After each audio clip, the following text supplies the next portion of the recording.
A verdadeira riqueza. Princípios da prosperidade bíblica de Ellen G. White, publicado pela Casa Publicadora Brasileira. Capítulo 10. Desonestidade na Igreja. Porque o amor ao dinheiro é a raiz de todos os males. 1 Timóteo 6:10. Alguns que professam a verdade não suportam a tentação nesse ponto.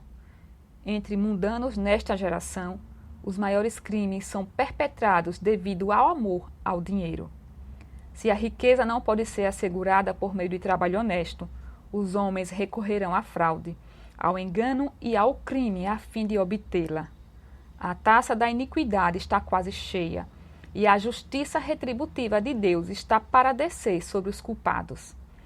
Viúvas são roubadas em seus escassos recursos por advogados e professos amigos interessados.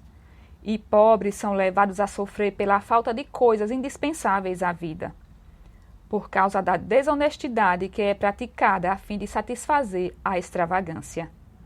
O terrível registro de crime em nosso mundo é suficiente para gelar o sangue e encher o coração de pavor.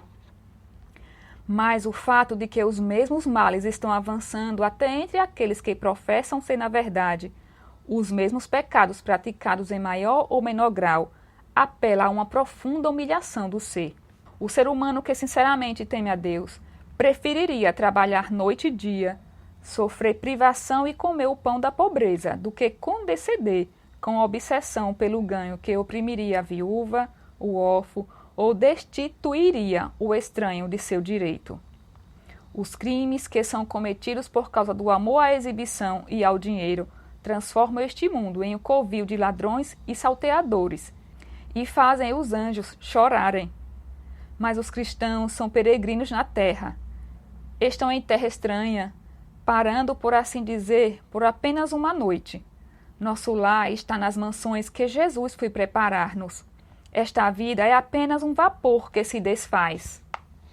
A incredulidade e os pecados do antigo Israel foram apresentados perante mim, e vi que erros e iniquidades semelhantes existem entre o moderno Israel. A pena da inspiração registrou seus crimes para o benefício daqueles que vivem nestes últimos dias, para que possam evitar seu mau exemplo. Acã cobiçou e escondeu uma barra de ouro e uma boa veste babilônica, que foram tomados espólio do inimigo.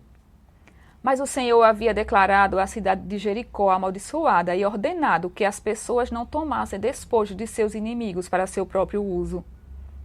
Quanto a vocês, cuidem para não ficar com nenhuma das coisas condenadas, para não acontecer que depois de as terem condenado, vocês as tomem para si. Neste caso, tornariam maldito o arraial de Israel e trariam confusão a ele. Porém, toda prata e ouro e utensílios de bronze e de ferro são consagrados ao Senhor, irão para o seu tesouro. Josué 6, 18, 19. Entretanto, Acã, da tribo de Judá, tomou o objeto amaldiçoado, e a ira do Senhor acendeu-se contra os filhos de Israel. Isso trouxe grande desânimo sobre o povo. Josué, seu líder, ficou perplexo e confuso. Na maior humilhação, ele caiu sobre seu rosto e orou. Ah, Senhor Deus, por que fizeste este povo passar o Jordão, para nos entregares nas mãos dos amorreus, para sermos destruídos? Antes tivéssemos nos contentado em ficar do outro lado do Jordão.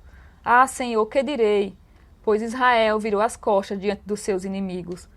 Quando os cananeus e todos os moradores da terra ouvirem isto, nos cercarão e apagarão o nosso nome da face da terra. E então, que farás ao teu grande nome? Josué 7, 7 e 9.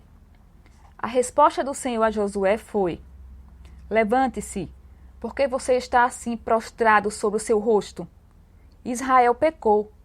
Quebraram a minha aliança, aquilo que eu lhes havia ordenado, pois tomaram das coisas condenadas, furtaram, mentiram e até debaixo da sua bagagem o puseram. Josué 7, 10, 11. Acã havia roubado aquilo que era reservado por Deus e colocado em seu tesouro. E também dissimulou, porque quando viu o acampamento de Israel perturbado, não confessou sua culpa, pois sabia que Josué havia repetido as palavras do Senhor ao povo que se o povo se apoderasse daquilo que Deus havia separado, o acampamento de Israel seria perturbado. Enquanto se alegrava em seu ganho adquirido impiamente, sua segurança foi despedaçada. Ele fica sabendo que uma investigação deve ser feita. Isso o torna inquieto. Repete vez após vez para si mesmo: o que eles têm a ver com isso? Eu sou responsável por meus atos. Ele aparentemente assume um semblante corajoso e, da maneira mais convincente, condena o culpado.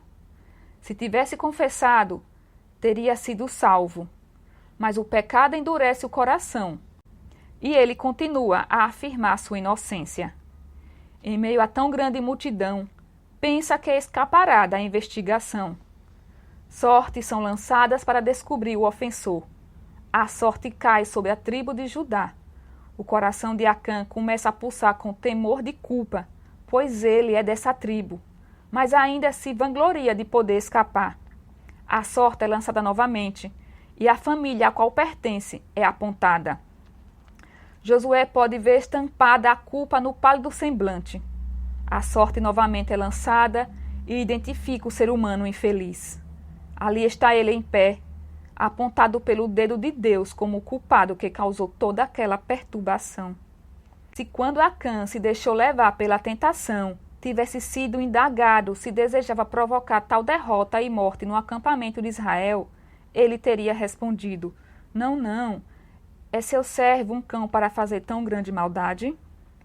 Mas ele se deteve na tentação para satisfazer a própria cobiça, e quando a oportunidade se apresentou, foi além daquilo que havia proposto em seu coração. É exatamente dessa mentira que membros individuais da igreja são imperceptivelmente levados a ofender o Espírito de Deus, a defraudar seus semelhantes e acarretar o desagrado de Deus sobre a igreja. Ninguém vive para si mesmo. Vergonha, derrota e morte foram levadas sobre Israel pelo pecado de um só homem. Aquela proteção que lhes havia abrigado a cabeça no dia da batalha foi retirada. Vários pecados que são praticados e acariciados por professos cristãos causam o desagrado de Deus sobre a igreja. No dia em que o livro de registro do céu for aberto, o juiz não expressará em palavras ao ser humano sua culpa, mas lançará um olhar profundo e convincente, e todo ato e toda transação da vida estarão vividamente gravados sobre a memória do malfeitor. A pessoa não precisará, como no tempo de Josué, ser procurada da tribo à família, mas os próprios lábios confessarão sua vergonha, seu egoísmo, sua cobiça, desonestidade, dissimulação e fraude. Seus pecados ocultos ao conhecimento do homem serão então proclamados, por assim dizer, do alto dos telhados. As igrejas populares estão cheias de homens que, embora apresentando uma pretensão de servir a Deus, são ladrões, assassinos, adúlteros e fornicadores. Aqueles, porém, que professam nossa humilde fé reivindicam um padrão mais elevado.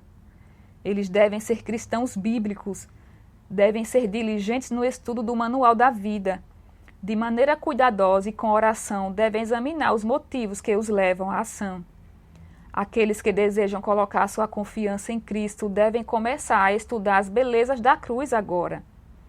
Se desejam ser cristãos vivos, devem começar a temer e obedecer agora. Se querem, pode livrar sua vida da ruína e ter êxito em obter a vida eterna. O costume de enganar os negócios que existe no mundo não é exemplo para os cristãos. Eles não devem desviar-se da perfeita integridade, mesmo nas mínimas questões. Vender o artigo por preço maior do que seu valor, tirando vantagem da ignorância dos compradores, é fraude. Ganhos ilegais, pequenos truques em negócios, exagero, competição, oferecer uma quantia inferior a um irmão que está procurando fazer um negócio honesto. Essas coisas estão corrompendo a pureza da igreja e são prejudiciais à sua espiritualidade. O mundo dos negócios não está fora dos limites do governo de Deus. O cristianismo não deve ser meramente mostrado no sábado e exibido na igreja. É para todos os dias da semana e todos os lugares.